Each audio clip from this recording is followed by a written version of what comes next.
The contract with your crappy factory is terminated. John, the manager at Smile Company, spat out those words with a laugh. The contract fell to the floor. It was the final blow from Smile Company, signaling the end of our dealings. He probably thought I would collapse at his feet and beg through my tears. Great. Thank you. What? Then we'll cancel all future deliveries. Thank you for everything up until now. John was taken aback by my sudden reaction. Seeing his bewildered expression, I couldn't help but laugh. After all, we wanted to end our dealings with him, so this was a perfect opportunity. Turning on my heel, I left Smile Company's building, feeling a sense of new beginnings. This event marked the start of a period of significant growth and development for my company, Johnson Factory. My name is David Johnson, and I'm 43 years old. I am the president of a small factory in town. Though it's small, it's a company I started and nurtured myself.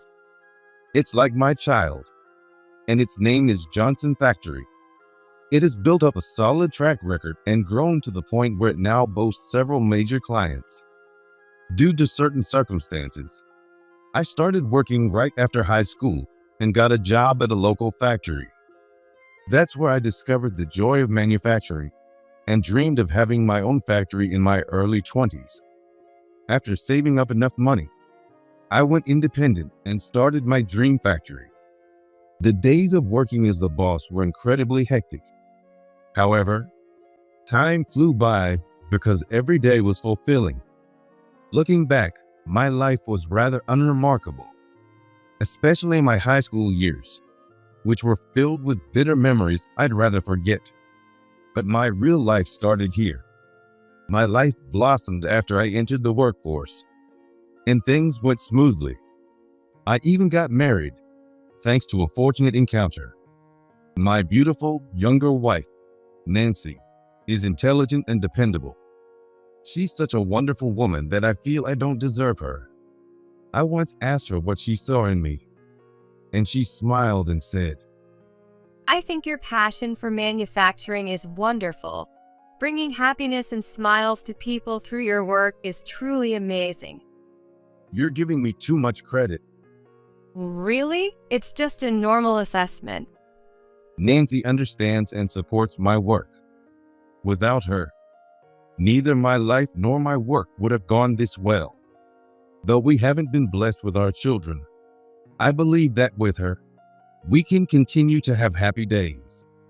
Life was fulfilling, but one day I had an unpleasant encounter. It was around the time I turned 43 and began to feel like I was finally settling into my role as president. I got a call informing me that the representative for one of our major clients, Smile Company, was changing. The previous rep was a young, energetic person, but I wondered what the new one would be like. Feeling a mix of anticipation and anxiety, I was surprised when the new representative came to greet me at the factory. It was my high school classmate, John. Hey David, long time no see. I didn't expect you to be president. John. Well, even though you're the president, it's still a small factory. Must be tough managing a small business. He was as obnoxious as ever. With 10 employees and our level of sales, we can't be considered a small business, so his comment was quite rude. But I was surprised to see John, as I hadn't seen him since our graduation. I never expected to meet him again like this.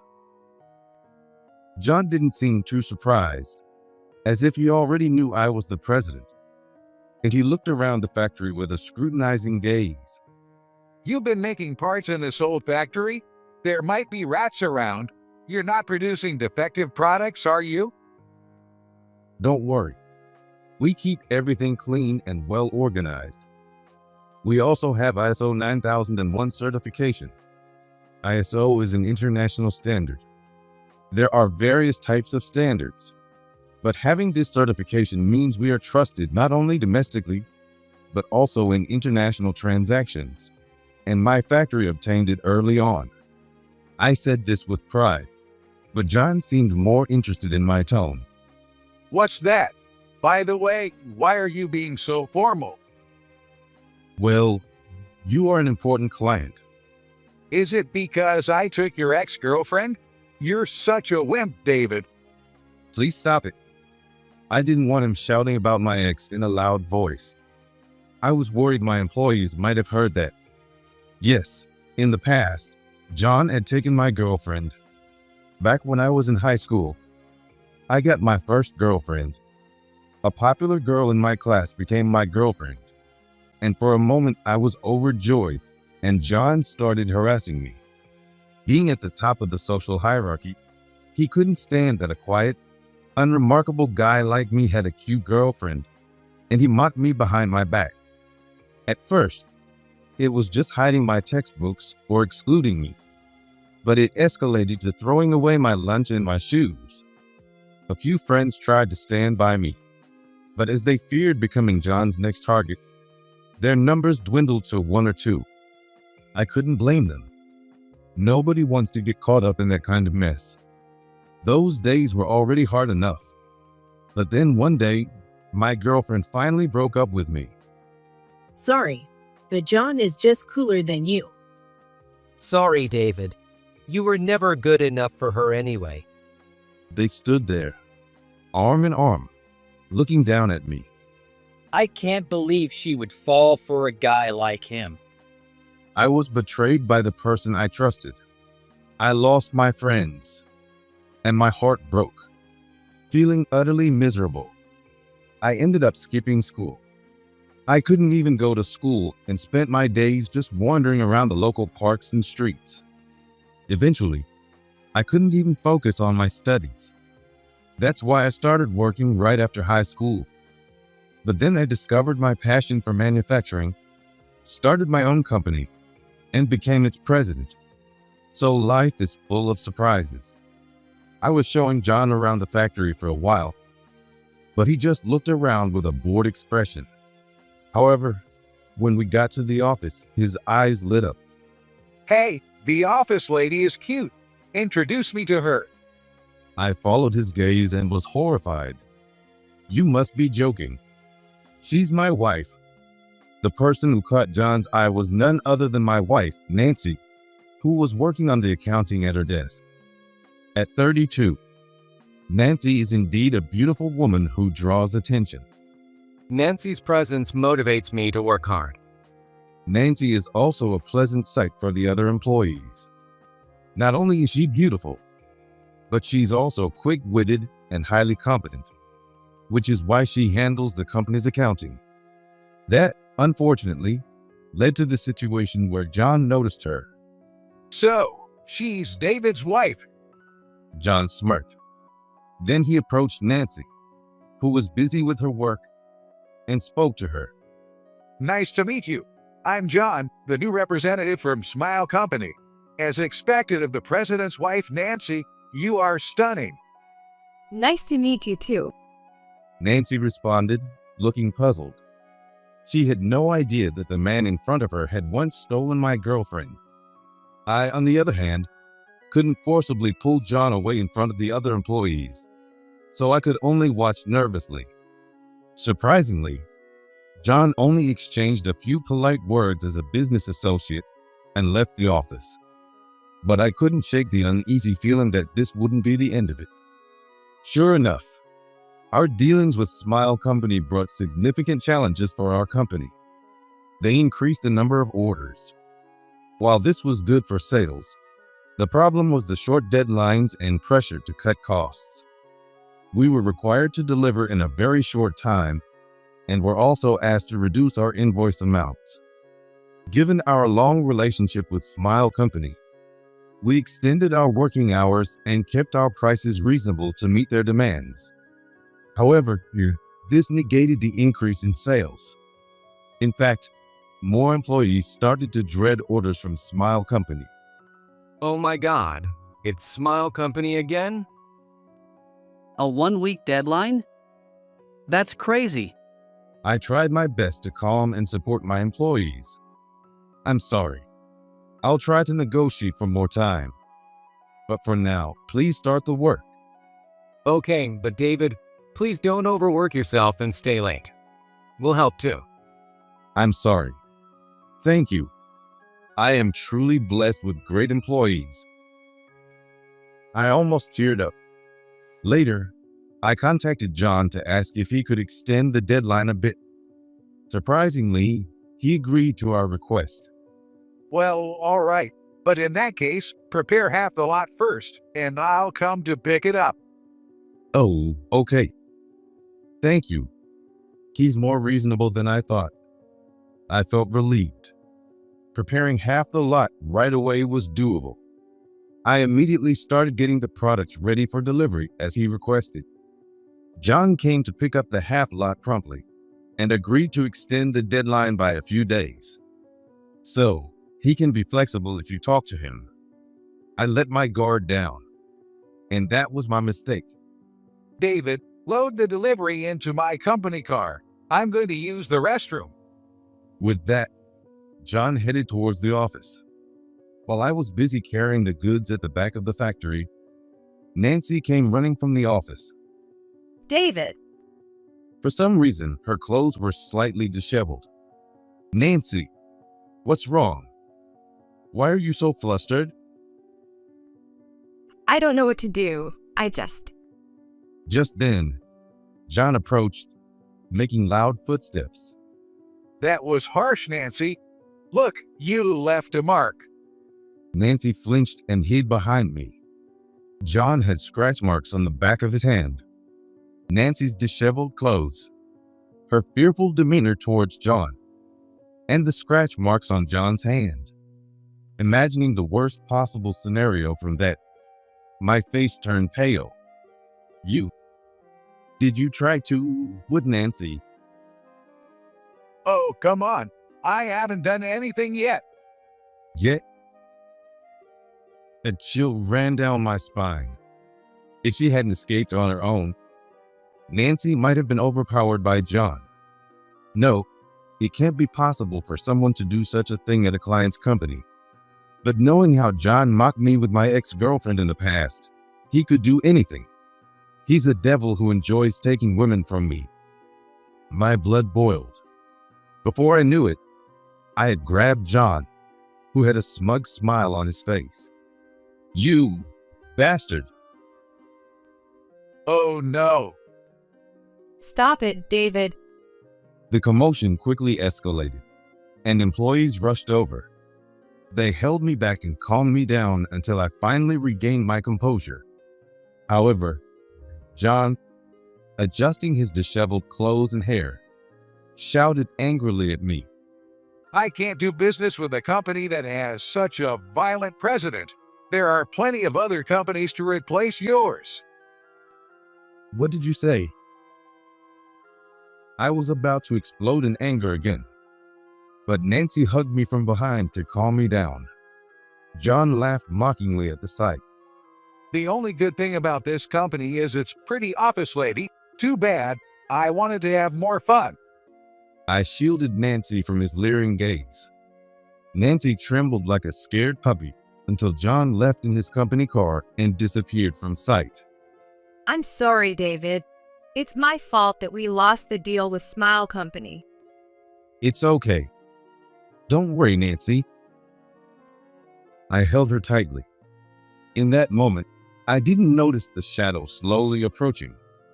A few days later, I was summoned to Smile Company. Of course, it was John who called me directly. When I was shown into the meeting room, only John was there, and he casually dropped the document he was holding.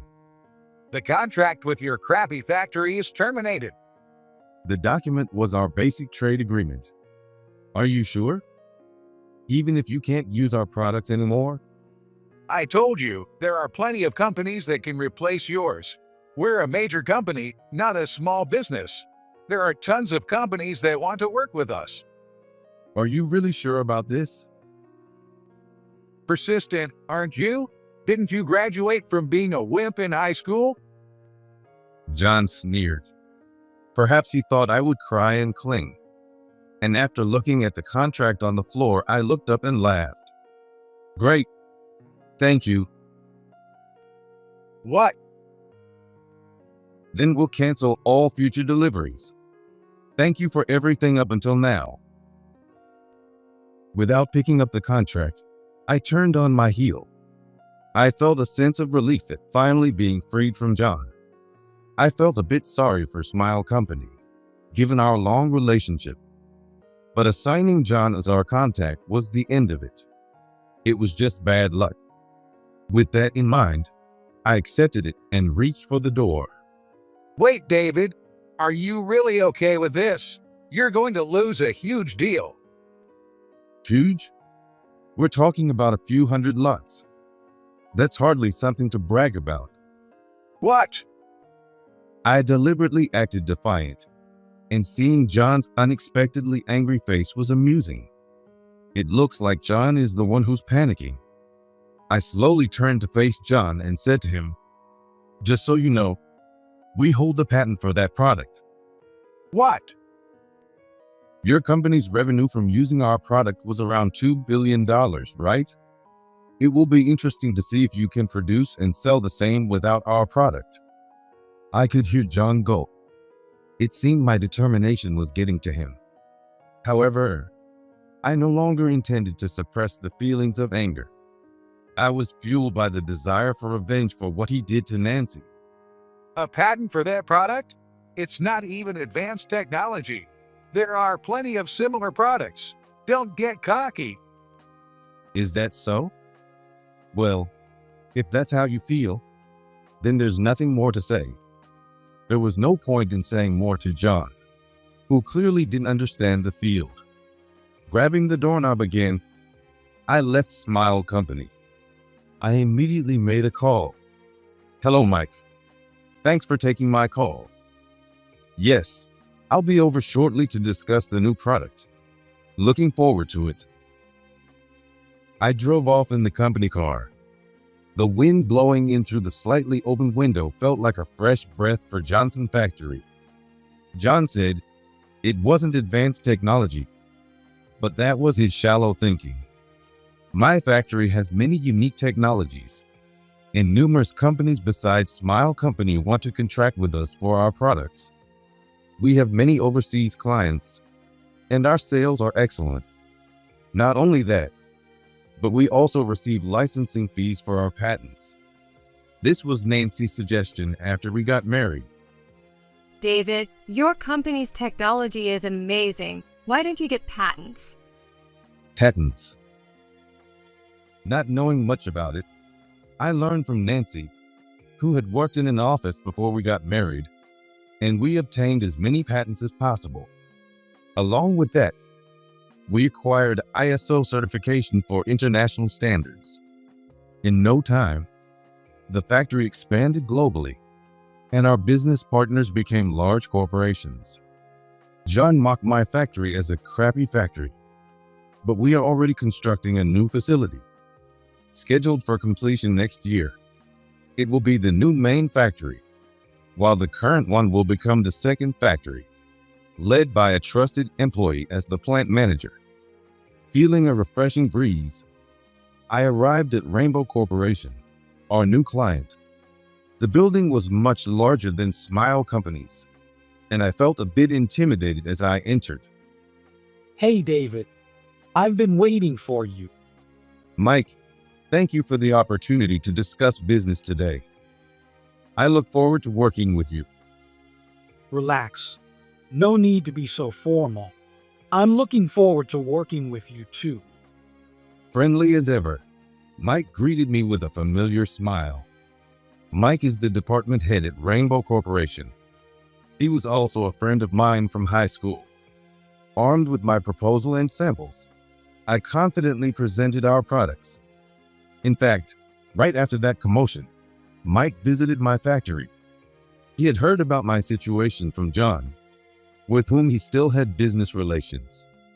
After starting my company and becoming president, many people tried to cozy up to me.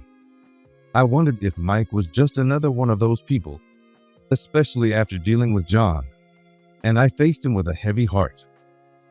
I'm sorry about back then, for leaving you alone. I've wanted to apologize for so long. Really? Then Mike actually apologized to me. He had apparently been carrying the guilt of what happened almost 20 or 30 years ago. I avoided you because I was scared of getting involved. I regretted it after you stopped coming to school. I couldn't apologize, and even after graduation, it kept bothering me. Mike, But you've done amazing things. You became a president, right? You must have worked really hard. Mike wasn't trying to cozy up to me. He genuinely came to apologize to me. My weary heart began to lighten. You did nothing wrong. Had I been in his position, I don't know what I would have done. More than anything, I was just glad he had come to apologize after all this time. But Mike, why are you still involved with John? Oh, he's in the same industry. My company is bigger, so he wants to switch jobs and has been trying to build connections with me. It's really annoying. The same industry? Which company are you with, Mike? Rainbow Corporation. Hearing that name made my eyes light up. It's a well-known company that anyone would want to do business with. When I proposed a business deal, Mike seemed puzzled. As the sales manager, he couldn't discuss product development or procurement. But I can be the point of contact. Even so, I felt a sense of promise in his words. If this works out, we won't need Smile Company sales. No, we could even expect higher sales. It might be best to stop dealing with a company like Smile Company, which pressures us with deadlines and costs, and has people like John who harass our staff. Just as I began thinking this way, John terminated our contract himself. Listening beside Mike were Rainbow Corporation's president, Alex, and development manager, Sarah, who showed interest in my presentation. Well, very impressive features. I think so too. David, how about using these parts to co-develop a new product with us? Really? Is that okay? Co-development was a new venture for us. While we had experience supplying products, our dealings had never gone beyond that. However, Rainbow Corporation wants us to be involved from the planning stage. The sense of a fresh start I felt in the car earlier was surely this opportunity. Yes, I'd be honored. I greeted them sincerely. When I looked around, there was Mike's familiar smile, and I felt tears welling up. Thus, I embarked on the co-development of a new product with Rainbow Corporation. Although everything was new to me, the days were enjoyable and fulfilling. When we launched the product, they prominently featured Johnson Factory's name, boosting our company's recognition. This led to even higher sales, and I eagerly awaited the completion of the new factory to increase our production capacity. Meanwhile, as for Smile Company, they had to replace our parts with others, but it seems they ended up with inferior products, leading to a recall issue. Isn't Smile Company in trouble? Maybe I should switch to another brand. It became a hot topic on social media, leading to a loss of customer trust and putting the company in a tough spot. Mike told me that John's position within the company became unstable after he unilaterally terminated our contract, resulting in his demotion from department head. Apparently, he's now in charge of their social media. He thinks his flamboyant personality is perfect for PR. Really? That sounds like a disaster waiting to happen. A few days after that conversation with Mike, who had now become a drinking buddy, Smile Company predictably caused a stir on social media. It seemed there was a post that came off as condescending to customers, sparking a viral backlash. The issue escalated from online news to TV coverage. Already dealing with recall problems, the social media fiasco added fuel to the fire. Smile Company's PR is a mess. Is the guy in charge an old man? Typical bullying vibes. Eventually, Smile Company stopped posting on social media and went silent. It was sad to see such an end for a long-time business partner, but their management decisions were clearly flawed. Accepting that there was nothing more to be done, I quietly closed my phone. And then, 6 months later, the new factory was finally completed. Looking up at our new workplace, I put my arm around Nancy's shoulder. It's finally done. Yeah, and with our baby due soon, this year is full of birthdays. Nancy gently rubbed her large belly. Yes, we were expecting our long-awaited first child. Our baby is a boy and due in 2 months. Well, Nancy, Yes? thank you so much for sharing your life with someone like me. Oh, come on, why so sudden? Nancy laughed, seemingly a bit tickled, but I truly meant it from the bottom of my heart. As my wife and as our office manager, she supported me and the company. Even after what John did, she continued working with me. And now, she was about to face the incredible challenge of giving birth. I would be forever grateful to her. But Nancy, with a gentle smile, said something unexpected. Thank you, too, for being kind to me back then. What? You don't remember, do you? Nancy laughed and shared the secret like it was a private story. Back in my senior year of high school, when I was avoiding school, I often spent time idly in a nearby park. There was often a girl practicing riding her bike there. The bike was old, with wobbly training wheels, and her steps were unsteady. Her mom, who was helping her practice, seemed to be struggling too. Watching them, I realized the problem was with the training wheels and the bike's construction. Already interested in tools and machines at that time, I approached them and offered to fix the bike. I want to help someone. It wasn't purely out of kindness, but rather a desperate attempt to find some purpose. Thank you. This bike is so much easier to ride now. You're amazing. Even so, when the girl smiled at me, I felt a sense of relief. Making things is great. Even without words or communication, I can make people smile through the things I create. Looking back, this was the first step that made me consider working instead of going to college. Wait, that girl was you, Nancy? Yes. It was so amusing to see you not recognize me at all. I kept wondering how long it would take for you to realize. Well, you've become so beautiful, Nancy. I couldn't recognize you. Oh, stop it with the flattery. Though I wasn't flattering her, Nancy just chuckled. I found it surprising that fixing a bike could lead to such a deep affection. But for Nancy, that bike had sentimental value. It was a bicycle Nancy had received from an older friend who was close to her in the neighborhood when she moved. She loved the bike so much that she refused her parents' offer to buy a new one. Despite her efforts, she couldn't ride it properly and practiced every day out of frustration. I love how you've always made people smile through your creations, David. I loved you then, I love you now, and I will always love you. Nancy. Her unwavering love touched me deeply, filling me with emotion. Being mindful of our baby, I gently hugged Nancy from the front. As if watching over us, the new factory was bathed in the sunset. With the new factory in operation, Johnson Factory continued to grow.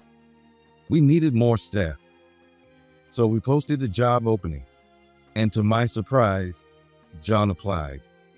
Come on, hire me for old time's sake. Look, I'll forget about the past. The sheer nerve of him was astounding. How could he say he would forget the past when he caused so much pain that I could never forget? I pushed his resume back to him. Don't joke around. I don't want to see your face again. Don't say that. Please, David. John clung to me. If he was begging me, he must have been really desperate. It was understandable. Who would hire an older employee who caused a social media scandal? Moreover, I knew even worse things about him. I shook off John's arm and returned to work. John didn't follow me anymore. 3 years have passed since then. The new factory is now fully operational. Production rates have skyrocketed, and efficiency has improved significantly. Companies from both domestic and international markets are clamoring for our products, leaving us overwhelmed but delighted. Amidst this success, I proposed an idea to Nancy. What? Open up the patents for free. Yes, I believe monopolizing this technology isn't good. If it's imitated poorly and shoddy copies flood the market, it's better to share the correct technology.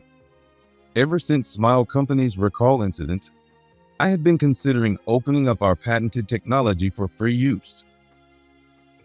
Normally, we would charge licensing fees, but I wanted to make it accessible to everyone at no cost. This idea stemmed from a desire to elevate the industry's overall technology and to promote coexistence and mutual prosperity beyond mere competition. As I passionately explained my reasoning, Nancy, my wife and partner, responded as she always did. That's a wonderful idea. Let's do it. She always supported my approach to manufacturing. Her support means the world to me. I am truly grateful to her for life, and I believe that's how it should be. All right, let's get started.